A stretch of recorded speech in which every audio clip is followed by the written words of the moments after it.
1 kilo വന്നിട്ട് 80 രൂപ വില. ഇത് വന്നിട്ട് 1 കിലോയ്ക്ക് 90 രൂപ വില. എന്നാൽ 1 കിലോ ഇല്ലേ താനും, 800 ഗ്രാമേ ഉള്ളൂ. മോശമല്ലേ ഇതൊക്കെ? തെറ്റല്ല. കിളികളെ തീറ്റ വാങ്ങിക്കാൻ പോയതാണ്. കിളികളെ തീറ്റ വാങ്ങിക്കുക, അതായത് മിക്സഡ് തീറ്റ സൺഫ്ലവർ സീഡ്സ് അതൊക്കെ വാങ്ങിക്കാൻ പോയതാണ്. സംഭവം നിങ്ങളിതുപോലെ മിക്സഡ് തീറ്റ, അതായത് കിളികൾക്ക് തീറ്റ, കോഴികൾക്ക് തീറ്റയൊക്കെ ഇതുപോലെ പാക്ക് ചെയ്ത് വെച്ചിരിക്കുന്ന കടകളിൽ പാക്ക് ചെയ്തുപോലെ 1 കിലോ പാക്കറ്റായിട്ടൊക്കെ വെച്ചിരിക്കുന്ന സാധനങ്ങൾ വാങ്ങിക്കുമ്പോൾ ഒന്ന് ശ്രദ്ധിച്ചാൽ കൊള്ളാം. വിവരം ഞാൻ ഈ വീഡിയോയിലൂടെ പറയുന്നുണ്ട്, ഒന്ന് ശ്രദ്ധിക്കും. വീട്ടിലെ കിളികളുണ്ടോ? കോക്ടെയിൽ, ലവ് ബേർഡ്സ്, അതുപോലുള്ള ആഫ്രിക്കൻ ലവ് ബേർഡ്സ്, അതുപോലെ കിളികളുണ്ടെങ്കിൽ നിങ്ങൾ തീറ്റ വാങ്ങിക്കാൻ വേണ്ടി കടകളിൽ പോകുമ്പോൾ ശ്രദ്ധിച്ചോളണം. ഒരു പ്രധാനപ്പെട്ട കാര്യമാണ്. നിങ്ങൾ പറ്റുവാണെങ്കിൽ കണ്ടോ, ഞാൻ എൻ്റെ അനുഭവത്തിൽ വന്ന കാര്യം ഞാൻ നിങ്ങളുടെ പറയാം. നിങ്ങൾ തീറ്റകൾ വാങ്ങിക്കാൻ വേണ്ടി, അതായത് ആഫ്രിക്കൻ ലവ് ബേർഡ്സിന് പ്രത്യേക തീറ്റകളുണ്ട്, മറ്റേ എന്താ പറയുക ലവ് ബേർഡ്സിന് തിന അതുപോലുള്ളത്, പിന്നെ കോക്ടെയിലിന് പ്രത്യേക മിക്സഡ് തീറ്റകളുണ്ട്, സൺഫ്ലവർ സീഡ്സ് ഉണ്ട്, അതൊക്കെ ഉണ്ട്. സത്യം പറഞ്ഞു കഴിഞ്ഞാൽ ഈ ചില കടക്കാർ നമ്മളെ പറ്റിക്കുകയാണ്. കാരണം ഞാൻ ഒരു കടയിൽ ചെന്നിട്ട് 1/2 കിലോ സൺഫ്ലവർ സീഡ് വാങ്ങിച്ചു. നിങ്ങൾ കേൾക്കേണ്ട കാര്യമാണ്. 1/2 കിലോ സൺഫ്ലവർ സീഡ് വാങ്ങിച്ചപ്പോൾ എൻ്റെ കയ്യിൽ നിന്ന് വാങ്ങിച്ചത് 60 രൂപയാണ് വാങ്ങിച്ചത്. 60 രൂപ. അപ്പം ഞാൻ യഥാർത്ഥത്തിൽ നമ്മളെ കയ്യിൽ ഇങ്ങനെ കിട്ടുമ്പോൾ അറിയില്ല 1/2 കിലോ സാധനം എത്രത്തോളം വരും എന്നുള്ളത് നമ്മളിങ്ങനെ നോക്കുമല്ലോ. അപ്പം കയ്യിൽ വെച്ചപ്പോൾ 1/2 കിലോയുടെ ഒരു തൂക്കം വരുന്നില്ല. നോക്കിയപ്പോൾ വെറും 10 പോലെ ഇരിക്കുന്നു. ഞാൻ സംഭവം വേറൊരു കടയിൽ എൻ്റെ സംശയം കാരണം നമ്മൾ വേറൊരു സുഹൃത്തിൻ്റെ ഒരു ഷോപ്പ് ഉണ്ടായിരുന്നു. അവിടെ പോണ വഴിക്ക് അവിടെയും കൂടെ ഒന്ന് നോക്കിയപ്പോൾ 350 ഗ്രാമേ ഉള്ളൂ. 1 കിലോ മിക്സഡ് വാങ്ങിച്ചു. മിക്സഡ് ആയിട്ടുള്ള കോക്ടെയിലിന് കൊടുക്കേണ്ട തീറ്റ വാങ്ങിച്ചു. 1 കിലോയാണ് വാങ്ങിച്ചത്, 90 രൂപ വില ഈടാക്കി. അത് ഞാൻ നോക്കിയപ്പോൾ അതും ഡൗട്ട്. സംഭവം ഞാൻ അത് നോക്കിയപ്പോൾ എത്രയാണ്? 800 ഗ്രാമേ ഉള്ളൂ. 200 ഗ്രാം കുറവ്. വാങ്ങിച്ചത്ര 90 രൂപ. ഇത് ഞാൻ പറഞ്ഞുതരാം. ഇനിയാണ് അതിൻ്റെ ഒരു ഡിഫറൻസ് നിങ്ങൾക്ക് മനസ്സിലാകുന്നത്. വേറൊരു ഷോപ്പിൽ പോയിട്ട് ഒരു 1/2 കിലോ സൺഫ്ലവർ സീഡ് വാങ്ങിച്ചപ്പോൾ അതിൻ്റെ വില 50 രൂപ. കറക്റ്റായിട്ട് 1/2 കിലോ ഉണ്ട്. ഞാൻ അവിടെ തന്നെ അവരുടെ വെയിങ് മെഷീനിൽ നോക്കിയപ്പോൾ കറക്റ്റ് 500 ഗ്രാം ഉണ്ട്.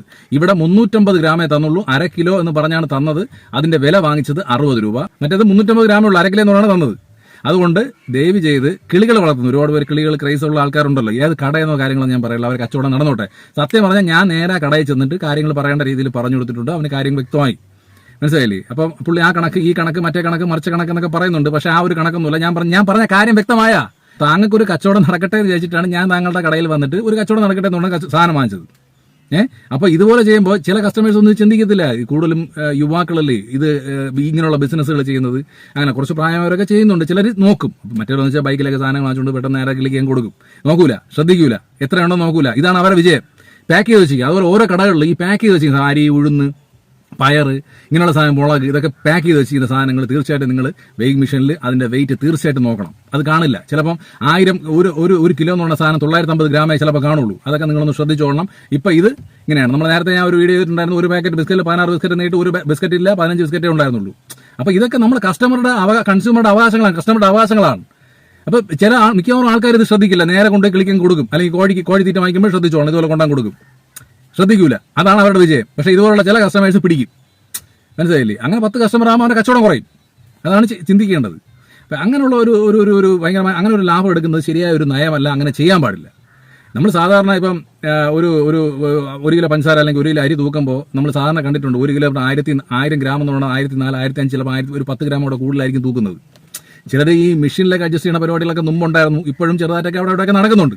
പക്ഷെ ഇങ്ങനെ പറ്റിക്കപ്പെടാൻ പറ്റില്ല. അപ്പോൾ കിളികളെ വളർത്തുന്നവർ, കോഴികളെ വളർത്തുന്നവർ, അല്ലെങ്കിൽ ഇതുപോലുള്ള ഇങ്ങനെ പാക്ക് ചെയ്ത് വെച്ചിരിക്കുന്നത്, അതായത് ഇങ്ങനെ പാക്ക് ചെയ്ത് 1 കിലോ പാക്കറ്റായിട്ടൊക്കെ വെച്ചിരിക്കുന്ന സാധനങ്ങൾ വാങ്ങിക്കുന്നവർ തീർച്ചയായും ശ്രദ്ധിക്കുക. അത് ഒന്നുകൂടെ ഒന്ന് വെയിങ് മെഷീനിൽ നിങ്ങൾക്ക് പറ്റുവാണെങ്കിൽ അവിടെ തന്നെ ഒന്നുകൂടെ ഒന്ന് ചെക്ക് ചെയ്യാൻ നോക്കുക. അല്ലെങ്കിൽ ഏതെങ്കിലും അറിയാന്നുള്ള ഷോപ്പിൽ വീണ്ടും നോക്കുക. അതിൽ വെയിറ്റ് കുറവുണ്ടെങ്കിൽ തീർച്ചയായിട്ടും നിങ്ങൾ ചോദ്യം ചെയ്യുക. അതുപോലെ നമ്മൾ കച്ചവടം നടക്കണം. ശരി, ഇങ്ങനെയുള്ള ഒരു കൊള്ളലാഭം എടുക്കുന്നത് ശരിയായ നയമല്ല. കടയുടെ പേരൊന്നും ഞാൻ പറയുന്നില്ല. അങ്ങനെ അവരുടെ കച്ചവടങ്ങൾ അവർ നടന്നോട്ടെ. പക്ഷേ ഞാൻ പറഞ്ഞ കാര്യങ്ങൾ വ്യക്തമാക്കി കൊടുത്തിട്ടുണ്ട്. ഇപ്പോൾ ചിലർ പറയും ഫസ്റ്റ് ക്വാളിറ്റി, സെക്കൻഡ് ക്വാളിറ്റി എന്നൊക്കെ പറയുന്നത്. ഫസ്റ്റ് ക്വാളിറ്റി എത്ര ഫസ്റ്റ് ക്വാളിറ്റി ആയിരുന്നാലും ഇതിന് ഇത്രയും വിലയില്ല. ഫസ്റ്റ് ക്വാളിറ്റി എന്ന് വിൽക്കുന്ന ഒരു കക്ഷിയല്ല പുള്ളി. അത് പറയും. ഞാൻ വേറൊരു കടയിൽ നിന്ന് വാങ്ങിച്ചതാണ്. ഇതിന് 1 കിലോ വന്നിട്ട് 80 രൂപ വില. ഇത് വന്നിട്ട് 1 കിലോയ്ക്ക് എന്താ പറയുക 90 രൂപ വില. എന്നാൽ 1 കിലോ ഇല്ലേ താനും, 800 ഗ്രാമേ ഉള്ളൂ. മോശമല്ലേ ഇതൊക്കെ?